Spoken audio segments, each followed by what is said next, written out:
आप सभी का स्वागत है आपका अपना क्लास एसएस क्लास 2.0 में।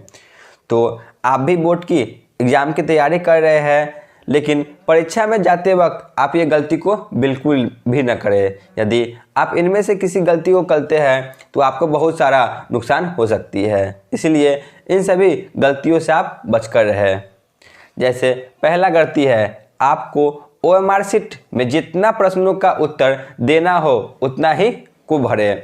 यानी कि यदि आपको एमसीक्यू क्वेश्चन 100 में से 50 को बनाने के लिए कहा जाए तो आपको 50 ही बनाना है। यदि आप इससे आगे बनाते हैं तो यह शुरुआत से 50 तक का काउंट होगा, उससे आगे काउंट नहीं होगा। इसलिए आपको मात्र जितना प्रश्न पूछे उतना का ही जवाब देना है, उससे आगे नहीं बनाना है।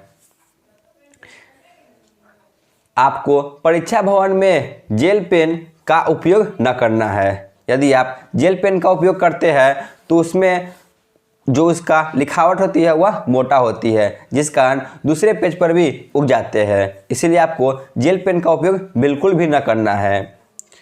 अगर आपको रफ की ज़रूरत पड़े तो उत्तर पुस्तिका के अंतिम पेज में करें।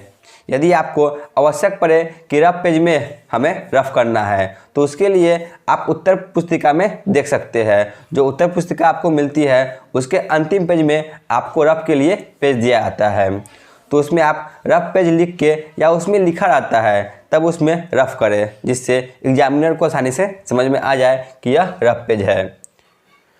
रफ पेज के कार्य भरने के बाद उसे काट देना जरूरी है। यदि आप रफ पेज का इस्तेमाल कर लिए तो लास्ट में उसे काट दे, क्योंकि यदि उत्तर पुस्तिका में आप अंतिम तक चले गए और उसे रफ पेज को काटे नहीं तो एग्जामिनर को लगेगा यह भी कुछ बनाया गया है, इसीलिए उसे अच्छी तरह से काट ले। ओएमआर शीट या उत्तर पुस्तिका में इरेजर, नाखून, ब्लेड और व्हाइटनर का प्रयोग बिल्कुल भी न करें। आपको जो ओएमआर शीट मिलता है तो उसमें यदि गलती हो जाए तो उसे गलती ही रहने दे। यदि आप सुधारने की कोशिश करते हैं तो वह भी गलती ही माना जाएगा, और उसमें इरेजर, नाखून, ब्लेड और व्हाइटनर का बिल्कुल भी प्रयोग न करें। यदि आप ऐसा करते हैं तो आपके ओएमआर शीट चेक भी नहीं की जा सकती है, इसलिए इन सभी चीज़ों को दूर रखें। प्रश्नों का उत्तर ज़्यादा न बढ़ावें। जो प्रश्न आपसे पूछा जाए तो उसके लिए ज़्यादा बढ़ा चढ़ाकर न लिखें।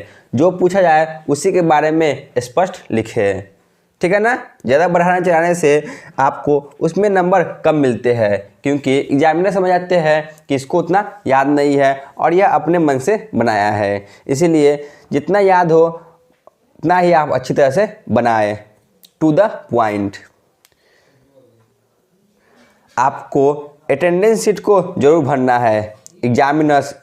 एग्जामिनेशन हॉल में आपको अटेंडेंस शीट मिलेगा तो उसे आपको अच्छी तरह से भरना है। यदि आप अटेंडेंस शीट को छोड़ देते हैं तो उस समय आपको आपकी उपस्थिति अनुपस्थिति में बदल जाती है, इसलिए आपको अटेंडेंस शीट जरूर बनाना है। तो इन सभी बातों को जरूर ध्यान रखें और इन सभी गलतियों से दूर रहे, जिससे आपको एग्जाम में बहुत सारे कठिनाइयों से दूर रहना पड़ेगा, ठीक है ना। तो इन सभी कठिनाइयों से दूर रहें। धन्यवाद।